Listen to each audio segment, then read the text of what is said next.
দিশা যে কই গেল? এক্সকিউজ মি ভাইয়া, আমার মতো একটা এক্সকিউজ মি, ভাইয়া কি আপু বলো? ও মামা মামা মামা, এই বেটা এটা কি ক?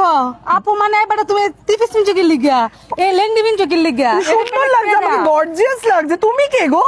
ও মা, তুমি একটা কি? আপনি এরকম মহিলা কেন যে এরকম ভাবে কথা বলছেন আমার সাথে? মহিলা মানে এই চুপ। কিসের আমি চুপ? মেয়ে, আমার বয়স 16 বছর। আজ থেকে 50 বছর আগে ছিল। বাড়ি কই? তোমার বাড়ি কই? কলকাতা। আমি কলকাতার queen, Rani, Maharani, the queen. রানীর মাথার চুল কই? এই যে এখানে আছে, কেটে ফেলেছি। রানীর মাথা চুল ছাড়া রানী, চুল ছাড়া যারা আছে তারা রানী কোন? তাহলে কি বলে? বলে চাকরানী। ও আচ্ছা, যেটা তোমাকে খুব ভালো মানায়। হাই, আমার বয়স 16, আমি দেখতে এখনো সুইট 16।